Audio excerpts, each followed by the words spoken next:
Bismillahirrahmanirrahim. Assalamualaikum warahmatullahi wabarakatuh. Saya Sisi Mailana dengan NIM 2114020019 dari Prodi Pendidikan Bahasa Arab, Fakultas Tarbiyah dan Keguruan UIN Imam Bonjol Padang. Di sini saya akan menjelaskan materi tentang ilmu al-lugha an-nafsi yang berkaitan dengan bahasa, berbahasa, dan berpikir. Baik, kita masuk kepada inti materi. Yang pertama, kita harus mengetahui apa arti dari bahasa, berbahasa, dan juga berpikir. Baik, kita masuk kepada slide pertama. Itu ada pengertian bahasa. Jadi, bahasa itu adalah sistem komunikasi yang digunakan oleh suatu komunitas untuk berinteraksi, berbagi ide, dan juga berekspresi. Dalam bahasa ini mempunyai komponen-komponen tata bahasa seperti sintaksis dan juga semantik. Dalam sintaksis ini mempunyai kita harus mempelajari apa urutan-urutan kata yang membentuk sebuah frasa kalimat. Urutan kata-kata dalam sintaksis ini terdiri dari SPOK, yaitu subjek, predikat, objek, dan juga keterangan. Seperti contoh, saya main bola di lapangan. Saya sebagai subjek, main sebagai predikat, bola sebagai objek, di lapangan sebagai keterangan. Kemudian ada juga komponen tata bahasa yaitu semantik. Semantik ini adalah mengkaji makna bahasa yang kita didengarkan atau yang hendak diucapkan. Selanjutnya, kita harus tahu apa itu berbahasa. Berbahasa merupakan kegiatan atau proses memahami dan menggunakan isyarat komunikasi. Dalam berbahasa ini ada dua proses. Yang pertama, proses produktif dan juga proses reseptif. Adapun proses produktif ini berlangsung pada diri pembicara yang menghasilkan makna, kode-kode bahasa yang bermakna dan berguna. Kemudian, adapun proses reseptif itu berlangsung pada diri si pendengar, yang mana dia menerima kode-kode bahasa dari yang disampaikan oleh pembicara tadi melalui alat-alat artikulasi dan diterima melalui alat-alat pendengar. Baik, kita masuk kepada slide berikutnya, yaitu pengertian berpikir. Berpikir bisa kita artikan dengan menggunakan akal untuk memikirkan sesuatu, menggunakan akal untuk memecahkan masalah, menggunakan akal untuk memproses informasi, dan juga menggunakan akal untuk menghasilkan pemahaman. Kemudian kita masuk kepada fungsi bahasa. Ini fungsi bahasa ada 5. Yang pertama, fungsi informasi, yaitu fungsi bahasa untuk menyampaikan pesan atau amanat kepada orang lain. Yang kedua, ada fungsi eksplorasi, di mana penggunaan bahasa tersebut untuk menjelaskan suatu hal, perkara, dan juga keadaan.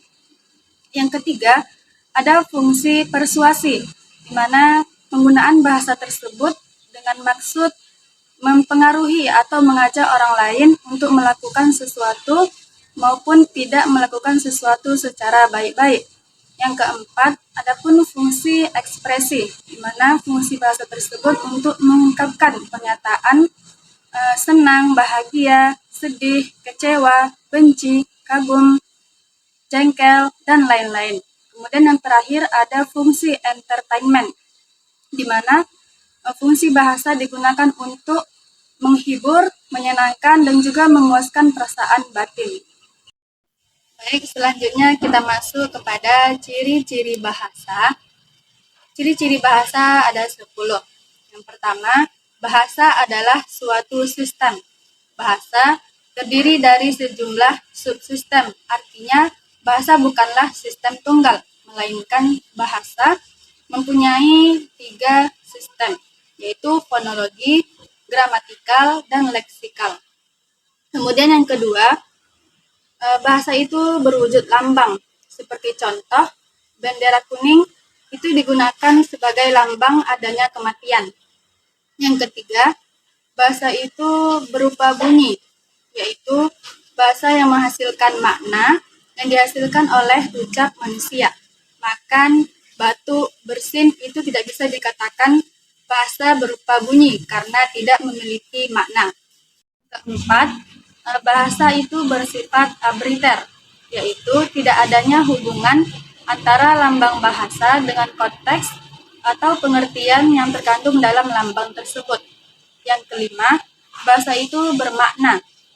Contoh, lambang berwujud bunyi bunga. Lambang ini mengacu pada konsep hasil tumbuh-tumbuhan yang memiliki aroma, warna, serta bentuk yang menarik.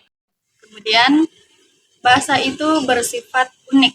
Salah satu keunikan bahasa, khususnya pada bahasa Indonesia, tekanan kata tidak bersifat morfemis, melainkan sintaksis. Kemudian, bahasa itu bersifat universal, di mana bahasa mempunyai bunyi bahasa yang terdiri dari vokal dan konsonan.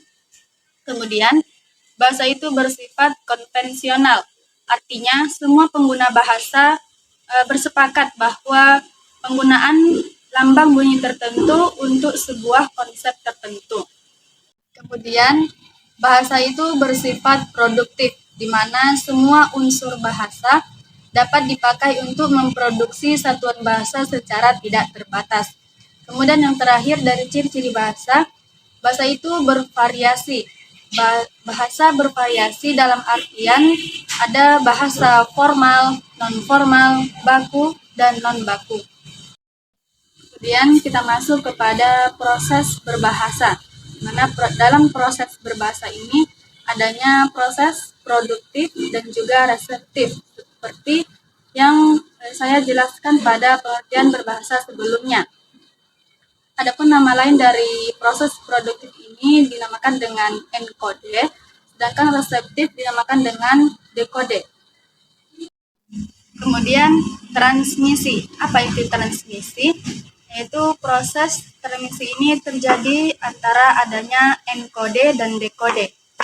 Proses transmisi ini merupakan pemindahan atau pengiriman kode-kode yang terjadi antara ujaran manusia, yakni kode bahasa atau bahasa. Terjadinya proses transmisi ini antara mulut pembicara sampai ke telinga pendengar. Seperti teman-teman lihat gambar pada slide tersebut, adanya pembicara dan pendengar, yang mana pembicara ini mendahulukan untuk mengatur kata-kata yang tepat yang ingin disampaikan kepada pendengar. Setelah itu, pembicara menyusun kata-kata sehingga membentuk kalimat. Dan juga harus mengatur intonasi kepada pendengar. Seperti contoh, saya makan jambu monyet. Saya makan jambu monyet. Saya makan jambu monyet. Maka pendengar harus menerjemahkan dari apa kata pembicara. Kemudian menyusun dari kata-kata tersebut menjadi kalimat yang tepat. Jadi, mungkin hadan ini semoga bermanfaat bagi teman-teman yang mendengarkan. Sekian, terima kasih. Ilal liqa, ma'assalam. Wassalamualaikum warahmatullahi wabarakatuh.